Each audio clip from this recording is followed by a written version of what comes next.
Esta noche en Impacto BTV Estelar.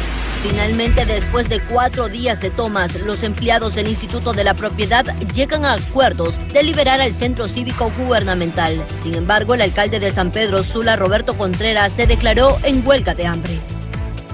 Además, productores de cebollas advierten que podrían desaparecer porque no se cumplió la veda de importación.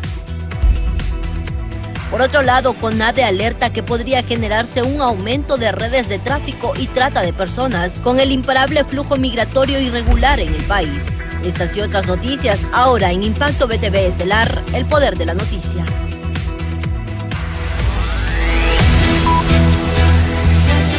Hola, ¿qué tal? Feliz inicio de semana y también nuestro primer programa del mes de junio. Soy Janet Flores y estamos listos con las informaciones.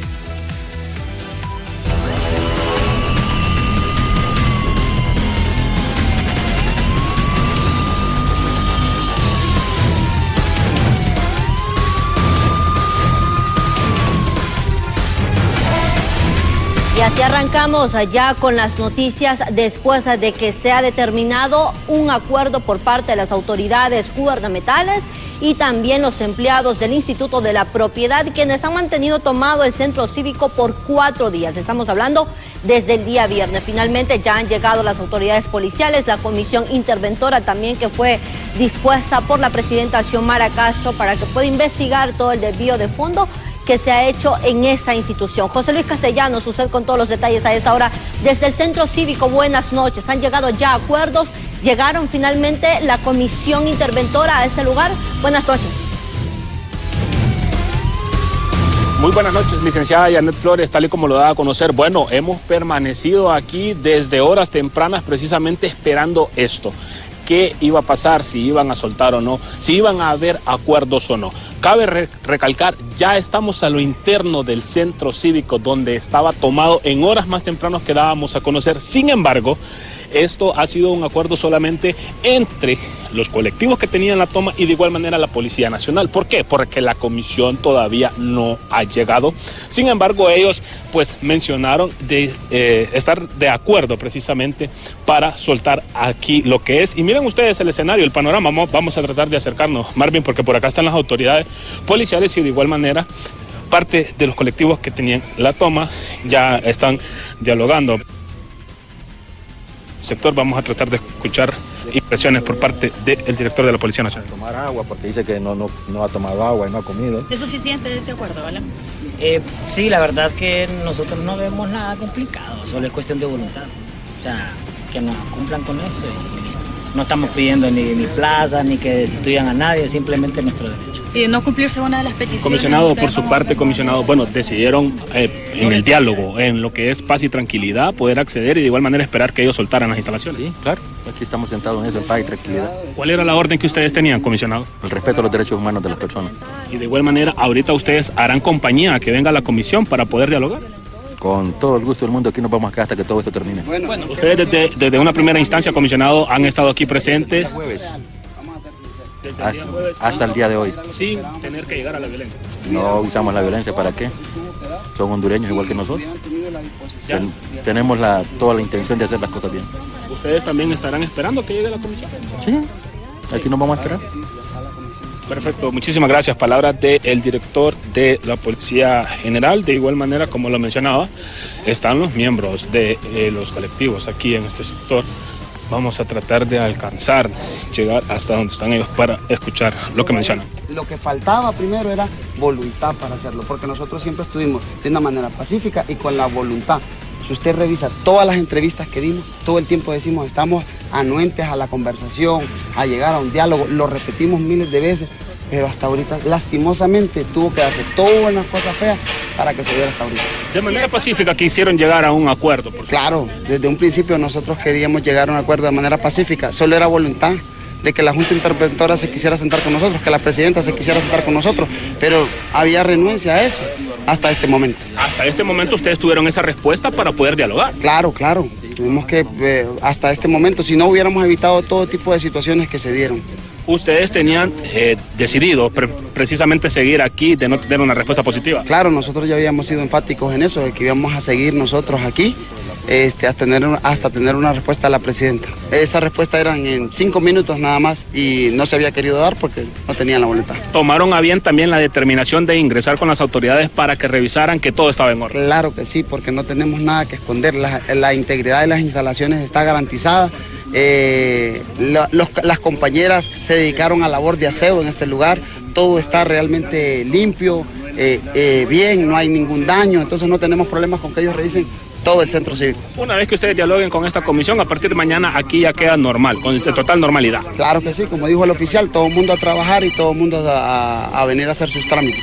¿Me regala su nombre, caballero? Rancés Izaguirre. Muchísimas gracias. Bueno, parte de lo que está pasando aquí precisamente, compañera Janet Flores y televidentes ya lo han visto, lo han escuchado por parte de lo que es tanto la Policía Nacional como de igual manera quienes estaban aquí en esa toma. Observemos para acá, compañero Marvin, que ya están sacando lo que son las llantas que ellos tenían aquí a lo interno, de igual manera algunas piedras y tubos que tenían aquí, pero ya pueden ver el panorama completamente en paz y tranquilidad. Se ha desalojado aquí lo que es el centro cívico. No sé si tiene alguna consulta desde estudio, licenciada Janet Flores. Así es, José Luis, solamente para que digamos puntualmente cuáles han sido esos acuerdos a los que han llegado, porque la intervención sucede después de este desvío de fondo de más de 18.000 millones de lempiras que está en la institución, que lo dio a conocer justamente la presidenta Xiomara Castro. Pero en ese sentido, ¿cuáles son los acuerdos? Porque los empleados lo que temían eran ser despedidos. Sí, correcto, así es. Ese fue uno de los principales puntos que llevó a ellos a la toma, pero en este momento, como lo mencionaba, que la comisión todavía no ha venido de manera presencial, pero ellos sí han tenido la comunicación con ella vía telefónica. Ya se les ha dicho de que ellos iban a soltar si se les daba a conocer con firma de que no iba a pasar ninguna de estas situaciones. Eso es el único impedimento que ellos tenían para no soltar aquí, el hecho de asegurar que no iban a ser despedidos. No, ellos lo mencionaron, no es que tenían miedo que llegara a esta comisión, sino que al ser despedidos una vez que ellos soltaran el centro cívico. No sé si tiene otra consulta, licenciada, de estudio. Perfecto, José Luis, muchas gracias. Y en efecto no hay que temer, ¿no? Llega la intervención por parte de las autoridades y creo que es justamente necesario para que podamos acabar y erradicar la corrupción y promover la transparencia que debe haber en estas instituciones de gobierno, puesto que pues ya hemos visto demasiadas denuncias y esperamos pues que lleguen pronto las autoridades. Estaremos pendientes, José Luis, pronto haremos otro enlace para conocer si las autoridades de la comisión interventora llegan finalmente y se hace oficial la firma que ellos ya han determinado que está dada y que bueno, después de hablar por teléfono con ellos también sea ya factible la misma. Gracias, José Luis, estaremos retornando nuevamente con usted.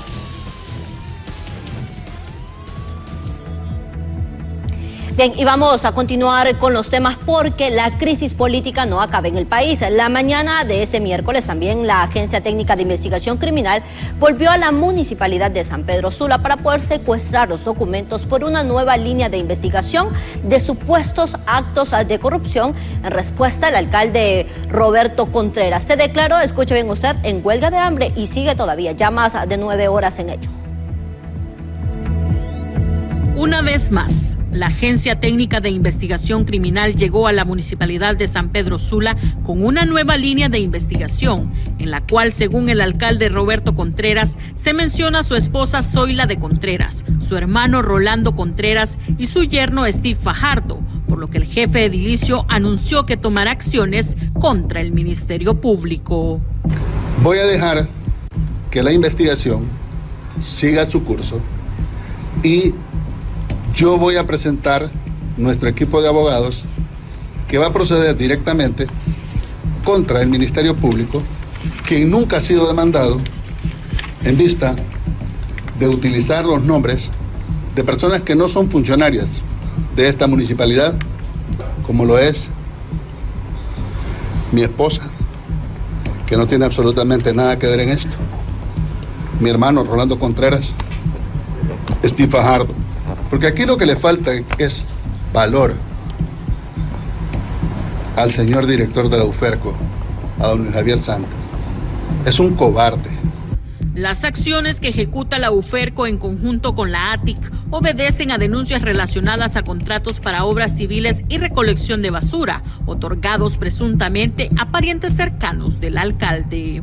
Efectúan labores de inspección, solicitud y decomiso de documentos en la sede de la Alcaldía Municipal de San Pedro Sula que tienen que ver con presuntos actos irregulares en relación a contratos adjudicados a empresas constructoras para la ejecución de proyectos y obras civiles en aquella ciudad industrial. Los hechos por los cuales el Ministerio Público está efectuando estas diligencias tienen que ver con el otorgamiento de contratos a empresas constructoras que presuntamente y de acuerdo a denuncias estarían vinculados a algunos parientes cercanos del actual alcalde de la ciudad industrial del país.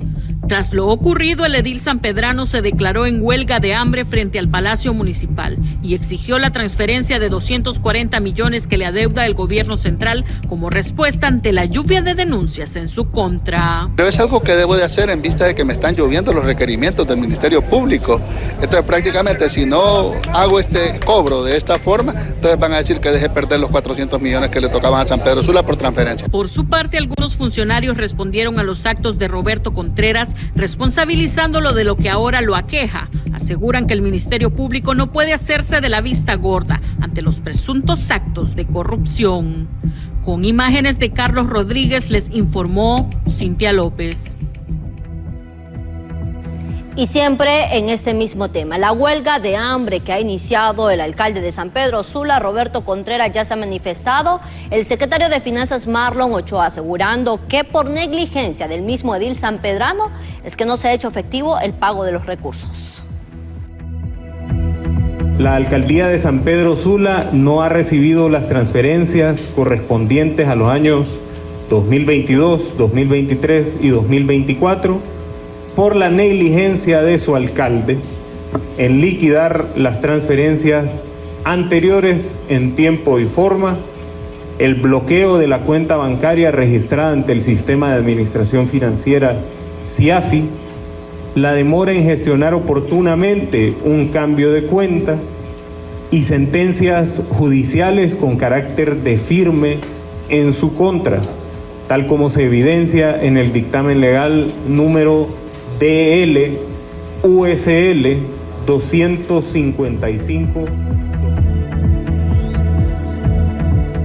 Y justamente la situación del alcalde Roberto Contreras tiende ya a complicarse un poco más, porque dos gerentes de máxima confianza habrían presentado su renuncia irrevocable ante las denuncias dispuestas, confrontaciones e investigaciones por supuestos actos de corrupción. Fuentes cercanas al edil han revelado que el gerente de proyectos, Carlos Pacheco, presentó su renuncia de forma irrevocable la semana pasada, mientras la gerente de finanzas, Marlene Mena, también habría hecho lo mismo de forma irrevocable. Los motivos son por la segunda intervención y secuestro de documentos por parte del Ministerio Público, la Agencia Técnica de Investigación Criminal y la Unidad Fiscal Especializada contra Redes de Corrupción.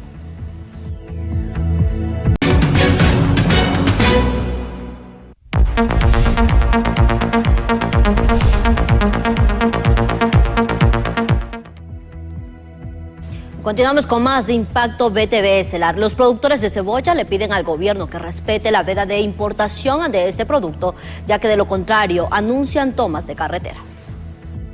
Productores de cebollas llegaron a la capital para reunirse con las autoridades de la Secretaría de Agricultura y Ganadería para exigirles el respeto de la veda de importación de este producto, porque de lo contrario los harán desaparecer. Eso es lo que, si no se respeta la veda de los 6 meses, nosotros fracasamos. Entonces le pedimos al sector gobierno que intervengan en esto, porque la verdad no se menciona en ese documento que está elaborado. Ya es una ley y la verdad que lo que necesitamos y pedimos que se respete esa veda de los 6 meses que nos corresponde a nosotros. El subsecretario de Ganadería se reunió con los productores de cebollas y llegaron al acuerdo de respetar la veda hasta que se termine la producción nacional. El papel de la Secretaría de Desarrollo Económico y de la Secretaría de Agricultura es regular y ordenar este proceso de importación, y con los papeles que juega la Secretaría de Desarrollo Económico de protección al consumidor final y la Secretaría de Agricultura, por supuesto, protegiendo a lo que son los productores productores de cebolla. Por eso hemos establecido una veda y de enero a junio no hay importación. Sin embargo, el día de hoy los productores nacionales han aceptado que se haga una importación en el mes de junio, previendo de que ya no hay cebolla de producción nacional en el país.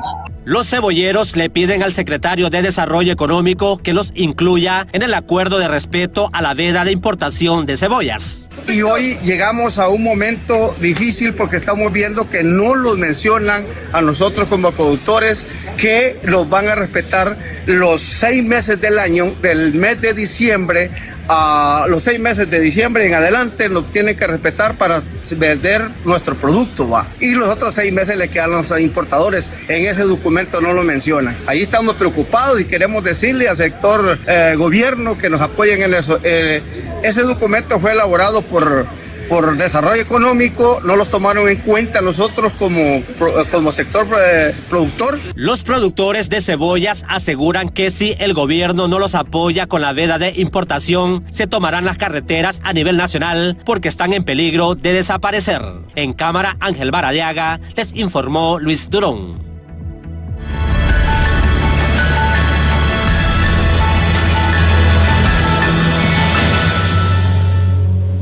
Y en otro orden de noticias, tras la declaración de emergencia sanitaria por dengue, diversos sectores han cuestionado la acción, calificándola como tardía, ya que las acciones debieron tomarse desde hace mucho tiempo para poder evitar un colapso en las salas de todos los centros hospitalarios. Honduras declaró emergencia sanitaria nacional tras registrar un aumento de las hospitalizaciones y muertes por dengue. En consecuencia, el Colegio Médico de Honduras suspendió las asambleas informativas que había programado. Sin embargo, el gremio médico externó su descontento. El problema es el resquemor que ha causado en el gremio médico, porque el médico es respetuoso de la ley y si se decreta un estado de emergencia, se acata según decisiones de la Junta Directiva. El problema acá es no haberle cumplido a los médicos el acta de compromiso. Yo insto a la Secretaría para que lo haga, para que los médicos estén tranquilos, trabajando en beneficio de nuestra población.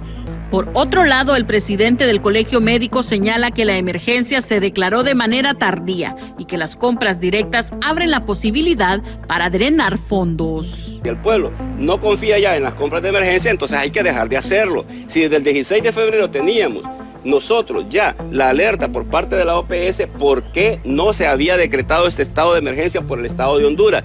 Por Dios santo, cuando ya tenemos miles de casos, cuando ya tenemos nosotros en este momento muertos sobre la población hondureña, cuando ya existe el sufrimiento de la población hondureña enterrando a sus muertos, ¿de qué sirve decretar un estado de emergencia? Para lo único que va a servir es para drenar fondos del gobierno para intereses particulares, que esto no lo digo yo, lo dice todo el pueblo de Honduras, no lo dicen los periodistas, es la población en general la que no confía en esas mismas maniobras que se utilizaron en el pasado.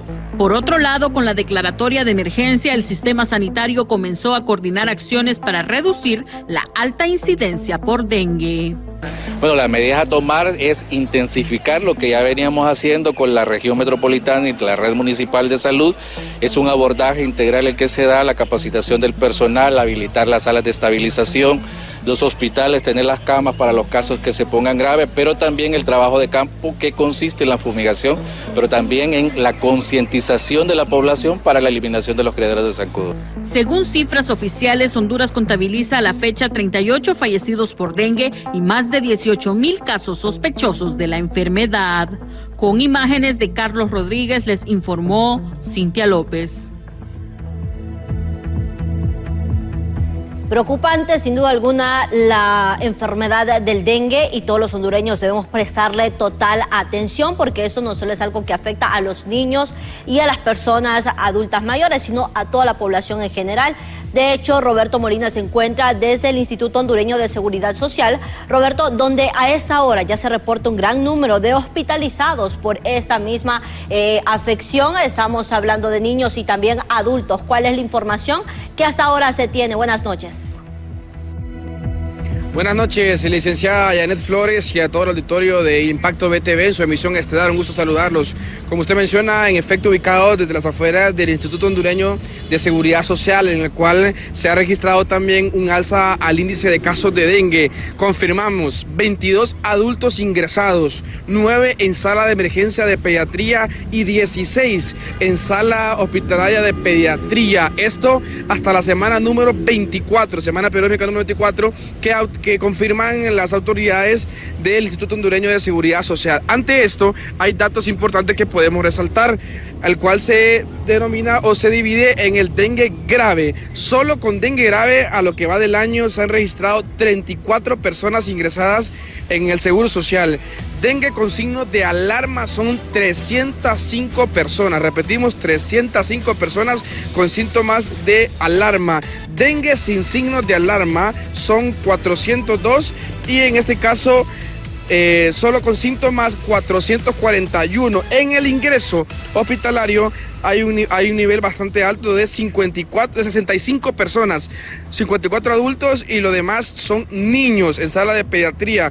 Un 65 en total ha ingresado hasta esta semana número 24 con alarma por dengue. Ante esto, la vocera y el portavoz de esta institución nos ha asegurado que hay un incremento, que ya se están dando los estudios para aperturar más salas ante la situación de los casos de emergencia, ya que los otros hospitales, como el Hospital Escuela, como los demás clínicas, están atendiendo también casos por dengue, abriendo salas por dengue ante que se decretara emergencia por esta enfermedad. También autorizan, o en este caso han mencionado, que son más de 14 niños diarios que están viniendo con síntomas de dengue en busca de atención médica. Ayuda piden a las familias, a los padres de familias, a la alcaldía también, poder dar limpieza a las zonas que producen esta enfermedad, que se produce este zancudo que transmite el dengue. Así que la noticia o la información es esa: emergencia decretada en la mayoría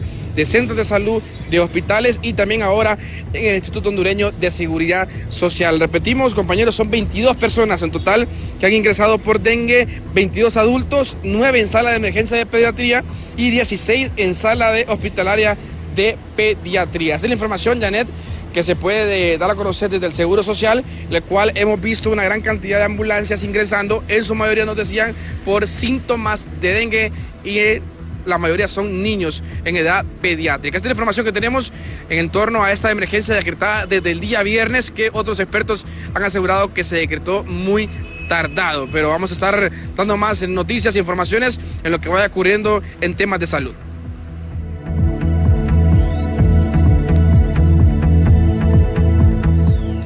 Perfecto, muchas gracias, Roberto, por la información. Y es que esta enfermedad no cesa en el país. Escuche bien usted, porque un menor y una mujer fallecieron también en las últimas horas a causa de esta enfermedad en el Hospital Escuela. Así lo informaron las autoridades, donde aseguraron que 14 menores se encuentran graves a causa de este dengue, mientras que 62 pacientes, la mayoría son menores y se encuentran ingresados en el centro asistencial por causa de esta misma enfermedad. Además, indicaron las autoridades que el menor que falleció tenía 15 años y era procedente de El Zamorano, mientras que la otra víctima es una mujer de 31 años procedente de la capital. Ellos aseguran que las atenciones con menores con síntomas de la enfermedad se han incrementado, por lo que el llamado es a los padres de familia para que puedan mantener todas las medidas de prevención. Igualmente se sugiere no automedicar a los menores ni tampoco a los adultos mayores. Las colonias que actualmente siguen reflejando un alto índice de casos son Cerro Grande, Los Pinos, Nueva Suyapa, 21 de octubre, La Quesada y Villanueva, entre otros. Han asegurado también que ya sobrepasan las 900 atenciones en este centro asistencial a causa del dengue, los cuales el 90% son hacia los menores de edad. Imagínense ustedes, son 62 ingresados en el Hospital Escuela Universitario a causa del dengue y la enfermedad parece no cesar. Hay muchas críticas acerca de lo que ha sucedido con esta emergencia sanitaria, pero lo importante es que todos acatemos las medidas de prevención ante ello.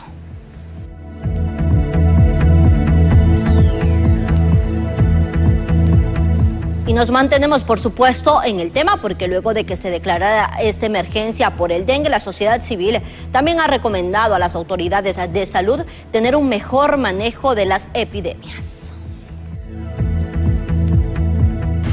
Sí, bueno, es lamentable haber llegado hasta un estado de emergencia y declarar epidemia por tema del dengue. Hemos estado recibiendo desde el año pasado la tendencia de alza en casos. Las autoridades, creemos, debieron haber actuado anticipadamente y no esperar a una emergencia. Eso es prevención, eso es atención primaria y a eso le debe apuntar un sistema de salud. No obstante, en este momento que ya estamos en la emergencia, es válido tomar acciones y decisiones que permitan contrarrestar especialmente la muerte de más hondureños.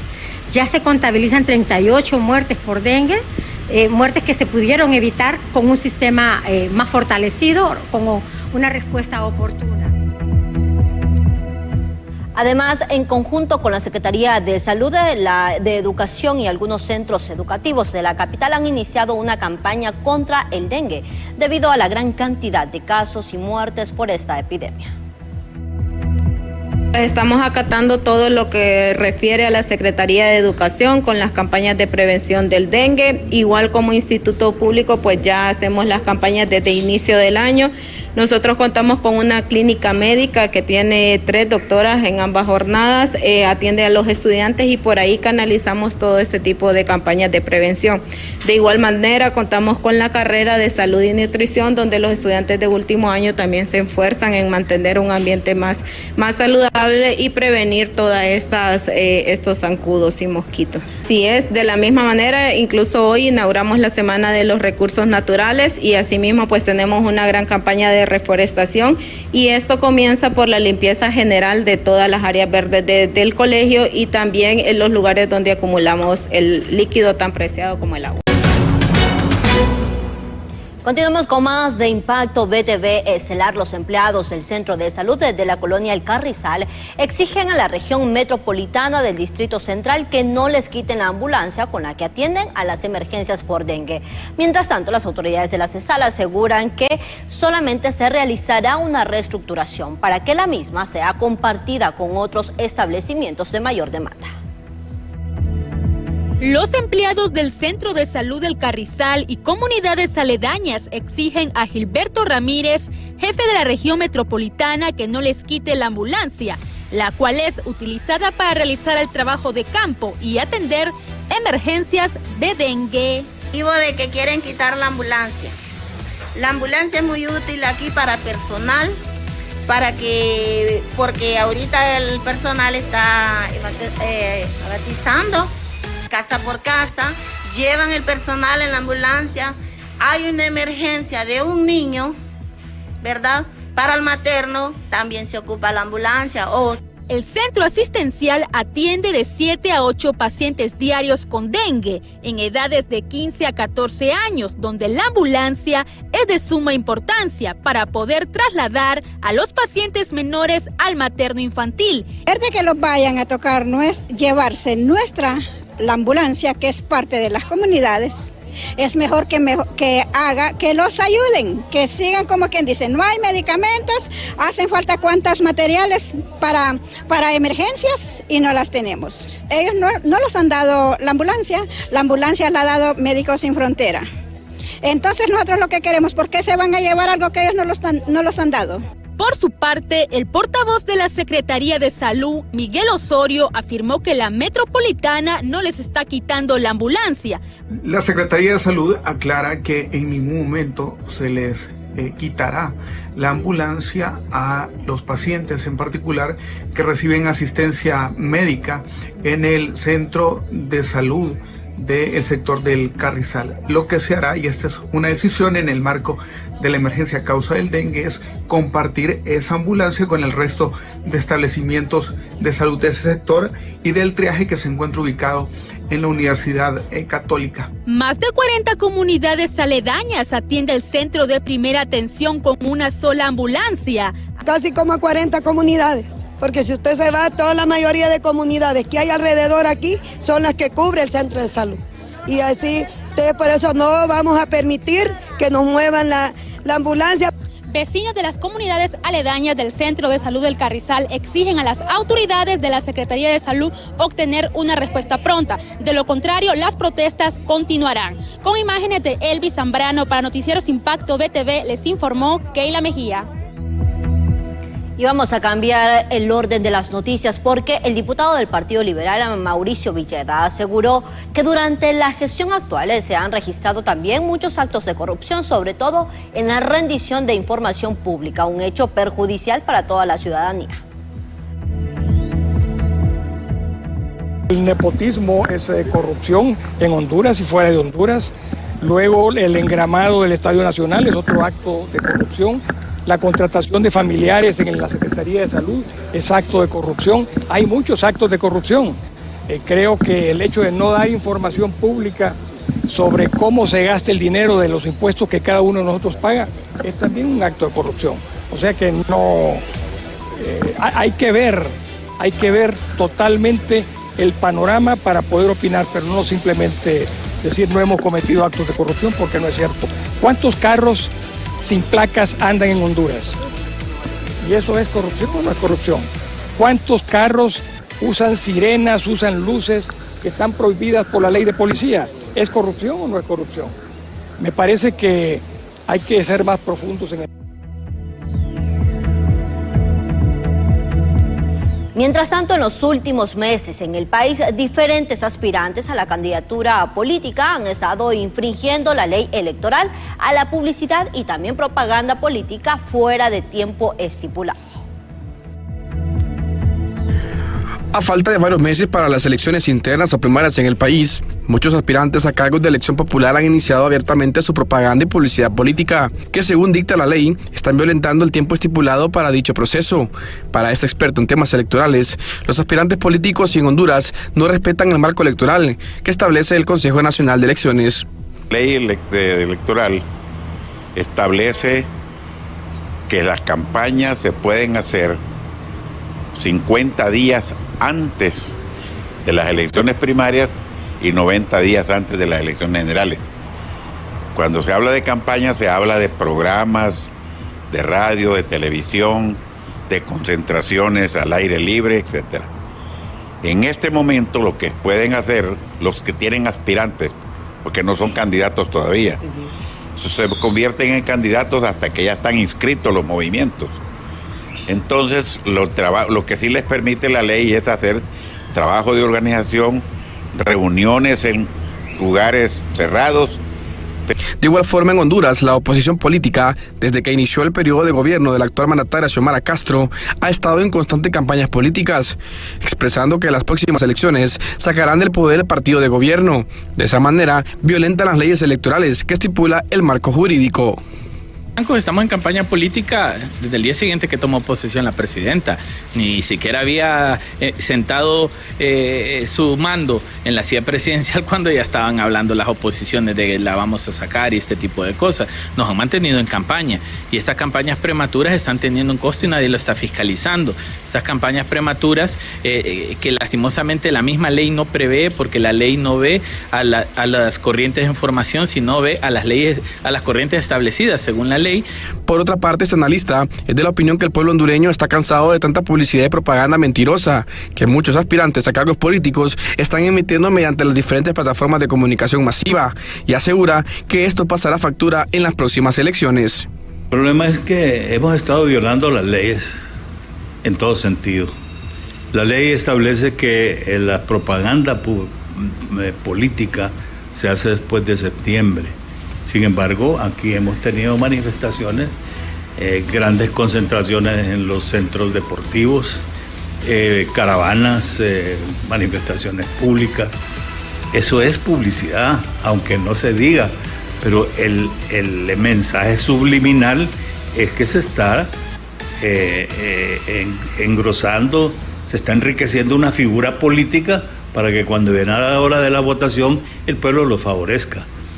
En cámaras de Jesús Sánchez, para BTV Noticias, Roberto Molina.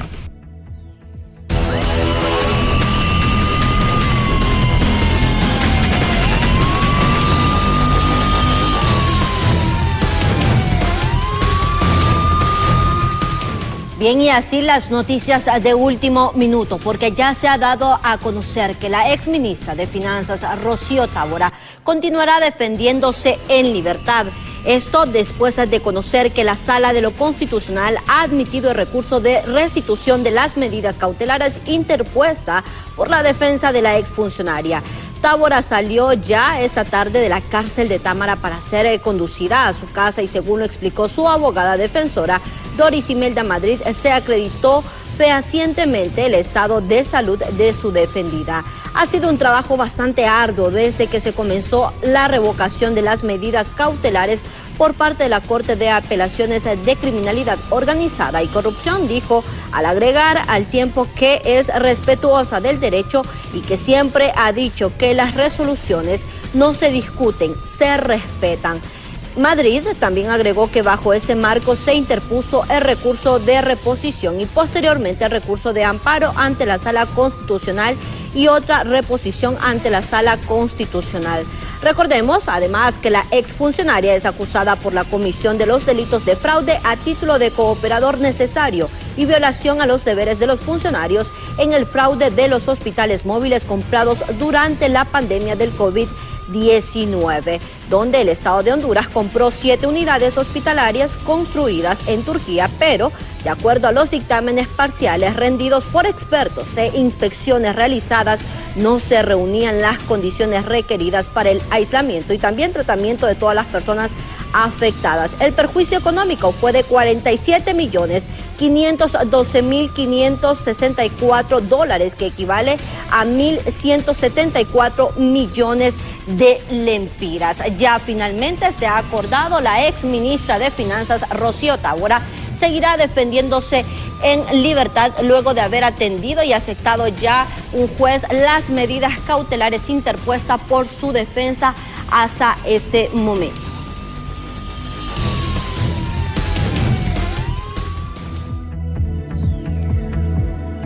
Y así damos paso a otras noticias, porque Claudia Ramírez, diputada del Partido Salvador de Honduras, considera positivo la participación de las mujeres en cargos políticos. No obstante, deja claro que esto no se trata nada más de género, sino de capacidades.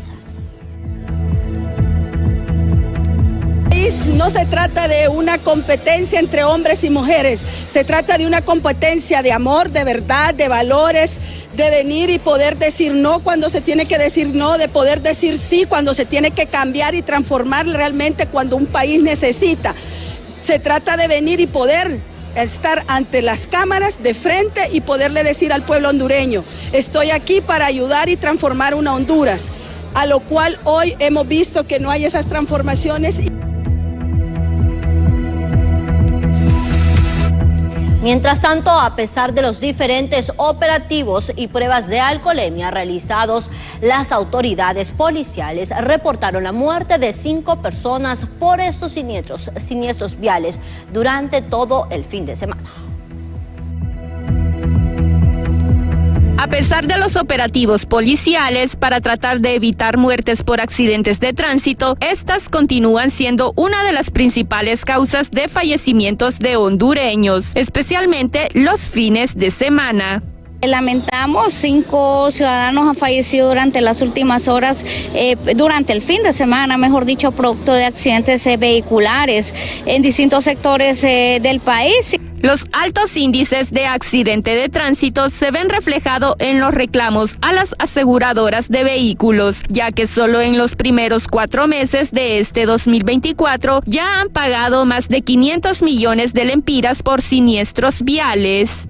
La mayor parte de estos 500 millones de lempiras corresponden a los daños que se ocasionan a la propiedad, ¿verdad? No es la mayor parte la que corresponde a accidentes, pero esto incide en que solo el 2% de las motocicletas están aseguradas. Entonces, ¿qué son los que tienen mayor afectación a la salud, ¿verdad? Mayor incidencia en motocicletas en cuanto a los reclamos, y pues ellos son los más expuestos a sufrir lesiones.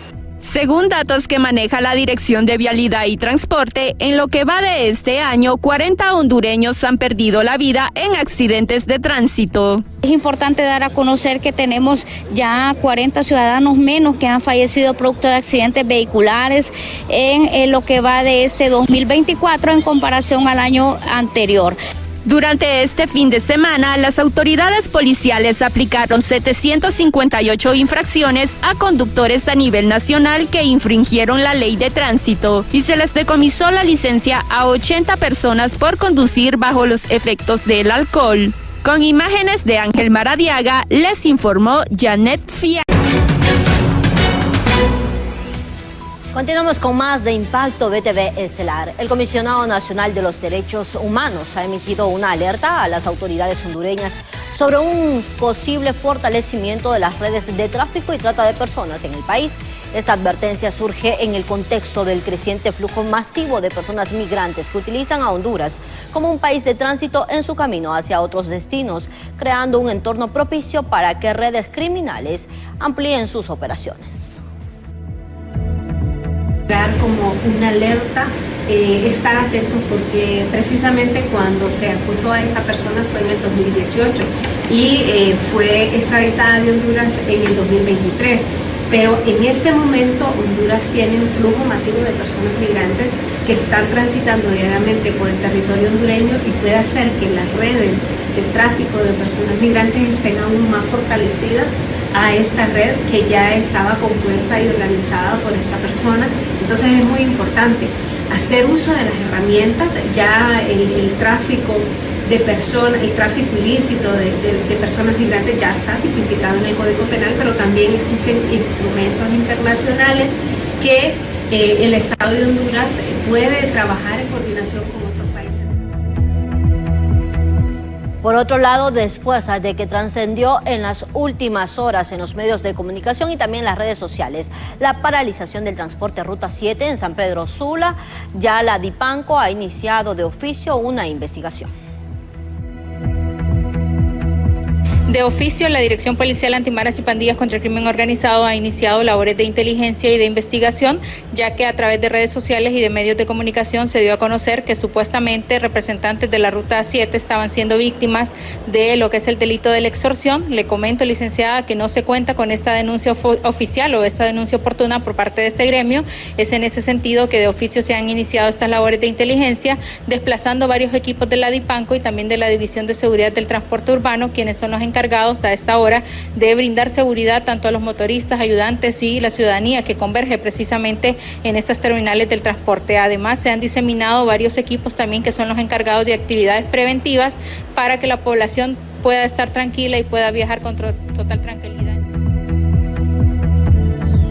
En otros temas, según organizaciones de la sociedad civil, el actual gobierno ha disminuido en la información que se publica en los diferentes portales de transparencia. Aducen que la opacidad de las acciones, pues como resultado, dan un alto nivel de desconfianza dentro de la población hondureña. Algunas organizaciones de sociedad civil denuncian que el actual gobierno que preside la presidenta Castro mantiene en opacidad el acceso a la información pública, que debería estar expuesta en los portales de transparencia. Exponen que la Casa de Gobierno, el Congreso Nacional y la Estatal Eléctrica son las instituciones y entes gubernamentales que menos transparencia mantienen. Entonces, evidentemente, eso, lejos de generar un insumo realmente positivo, potencia, ¿no?, un estancamiento o hasta una regresividad en algunas instituciones, como Secretaría de Derechos Humanos, que debería de garantizar más bien o de colaborar con el IAIP para que usted tenga acceso a la información. Casa Presidencial también, ¿no?, donde se pregonaba un discurso de transparencia, un discurso de anticorrupción y que no lo estamos viendo. El mismo Congreso Nacional de la República, entre otras instituciones grandes como Secretaría del Trabajo, la misma Empresa Nacional de Energía Eléctrica, en donde no estamos viendo esa respuesta, ¿no?, integral desde las instituciones. Asimismo, otras organizaciones de sociedad civil son de la opinión que todos los procesos que realizan las instituciones o secretarías de Estado no están apegadas al Código de Transparencia, en el cual deberían reflejar cualquier contrato o ejecución de presupuesto estatal. Bueno, es que al final, para poder decir que existe transparencia, no es solamente mediante medios de comunicación o vía redes sociales el discurso de transparencia, sino que hay que evidenciarlo precisamente garantizando uno de los pilares fundamentales en temas de transparencia, que es el acceso a la información pública. El órgano garante de este derecho es el Instituto de Acceso a la Información. Sin embargo, las herramientas que ellos han creado no han dado las respuestas que la ciudadanía ha desarrollado, sobre todo aquellos que más utilizamos la información, que son organizaciones de sociedad civil. Y en cámara de Jesús Sánchez, para BTV Noticias, Roberto Molina. Y vamos a continuar con otras noticias, porque a finales de junio se realizará el Foro Sao Paulo en Honduras y hay sectores cuestionando ya esta agenda, pues aseguran que existen problemas actuales en los que el gobierno debería enfocarse aún más. Bueno, no veo ninguna posibilidad de que contribuya para Honduras. Probablemente sí para el Partido Libre, pero no para Honduras. Honduras necesita discutir sus temas principales: falta de comida, falta de escuela, falta de salud, falta de seguridad, problemas en las municipalidades, problemas de energía eléctrica. Esos son los problemas de Honduras. El Foro de Sao Paulo no va a tocar ninguno de esos temas. Así que la pregunta es en qué se gasta el dinero de los hondureños. Pareciera que el Foro de Sao Paulo viene a tirarle un salvavidas al partido de gobierno porque está hundiéndose, porque no tiene posibilidad, así como está, no tiene posibilidad alguna de ganar una elección. No sacaría más del 10%. Así que creo que la acción de ellos viene como a levantarle un poco el perfil nacional e internacional, de repente a crear compromisos de Honduras, del partido de gobierno en Honduras, con los partidos de gobierno en otras partes del continente. Así que no veo nada positivo. Viene además a tocar temas como lo del 2009, tratando de cambiar la lectura de lo que tenemos los hondureños al respecto. Así que a usted, a mí, no nos van a cambiar, ya sabemos qué fue lo que pasó, ellos mismos no van a cambiar de lo que pasó, todo el mundo lo conoce, así que no tiene ningún sentido seguir hablando de un proceso que pasó hace 15 años, cuando Honduras tiene problemáticas hoy, complejas que debe resolver. Así que creo, repito, no creo que le ganen. Y en otras informaciones, después de 200 años de vida democrática en México, Claudia Sheinbaum será la primera mujer presidenta del país azteca. Analistas aseguran que los mexicanos votaron por la persona y no por partidos políticos. De manera contundente, Claudia Sheinbaum ha ganado las elecciones en México, por lo que será la primera mujer en dirigir el destino de la nación azteca. Analistas hondureños aseguran que el haber manejado un discurso de campaña de centro-izquierda provocó la simpatía de los mexicanos, quienes votaron por la persona y no por un partido político. Sí, en efecto, mire, y creo que es algo que lo vemos ahora en el pueblo mexicano, pero también lo estamos viendo a nivel latinoamericano. Ya los pueblos se cansaron del discurso tradicional, del político común y corriente que veíamos de forma permanente, y ahora quieren en base a acción, o al contrario, votan para sacar a los tradicionalistas del poder, y por otro lado votan por personas, ya no votan por características generales de partidos políticos, y creo que eso le benefició a la coalición de Morena porque votaron por una persona, votaron por esa mujer. La victoria de Claudia Sheinbaum podría ser de mucho beneficio para Honduras, aseguran algunos analistas, ya que la presidenta Xiomara Castro tiene la misma ideología que la presidenta electa de México. Y debemos de sacarle provecho a esto, ya que pues actualmente tenemos una presidenta que tiene las mismas ideologías de AMLO y de la presidenta electa, en sacarle provecho a esto y buscar la manera de cómo quitar los bloqueos al camarón hondureño, por un ejemplo, y buscar alzarnos más con más mercancías, introducir más mercancías hondureñas de lo poco que estamos produciendo los hondureños, que valga la aclaración, buscarlo colocar más en México, abrir más espacios a nuestras mercaderías, a nuestras producciones de frutas, de verduras. Los representantes del gobierno aseguran que la presidenta Xiomara Castro y Claudia Sheinbaum en una primera conversación han acordado trabajar por la integración regional. La presidenta publicó en su cuenta de Twitter que sostuvo una reunión en la madrugada con la presidenta electa Claudia Sheinbaum y que habían acordado reforzar su agenda para profundizar la integración regional. Recuerde que ahorita la presidenta Xiomara está entregando la presidencia del SICA y retiene aún la presidencia de la CELAC, ambas herramientas fundamentales para la integración de Centroamérica y de toda América Latina. Los analistas en materia política aseguran que en América Latina los pueblos están decepcionados de los partidos políticos y ahora votan por las personas, fenómeno que se vio reflejado en la contundente victoria de Claudia Sheinbaum. En cámara, Ángel Maradiaga, les informó Luis Durón. Y a propósito, la presidenta electa de México, Claudia Sheinbaum, agradeció a la presidenta también, Xiomara Castro, y a otros homólogos que la felicitaron luego de este arrollador gane de las elecciones en la Nación Azteca. Quiero agradecer las muestras de cariño y de felicitación que he recibido desde el día de ayer y en el transcurso del día de hoy. Quiero también platicarles que tuve la oportunidad de hablar telefónicamente el día de hoy con diversos mandatarios que han expresado su felicitación. Conversé con el presidente de Estados Unidos, Joe Biden, con el presidente de Francia, Emmanuel Macron, Miguel Díaz-Canel, presidente de Cuba, Xiomara Castro, presidenta de Honduras, Luis Arce de Bolivia, con el primer ministro de Belice, John Briceño. Agradezco a todos ellos su comunicación y también a todos los que nos han felicitado a través de las redes sociales. Agradezco también a todas las cámaras y organismos empresariales. Y lo más relevante que ha ocurrido en el mundo, conózcalo ahora.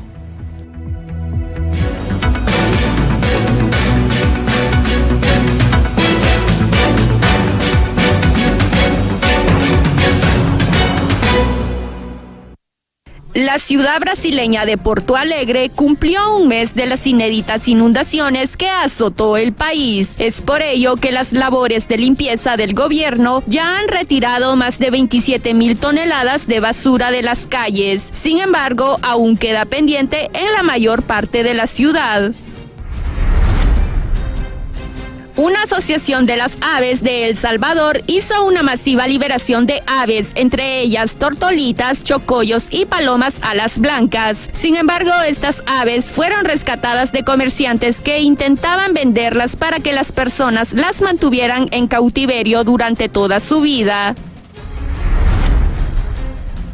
Inicia juicio penal contra Hunter Biden, hijo del mandatario estadounidense Joe Biden, que es acusado de comprar y poseer un arma durante 11 días en octubre de 2018 e indicar en el formulario de compra que no consumía drogas. Sin embargo, el presidente Biden demostró apoyo a su hijo a pesar de las consecuencias que podría traer el caso en su campaña presidencial.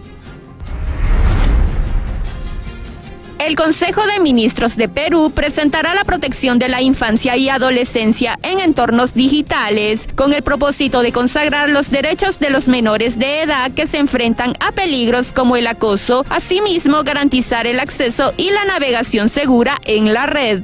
Estas fueron las noticias internacionales. Para el noticiero Impacto BTV, les informó Janet Fiallos.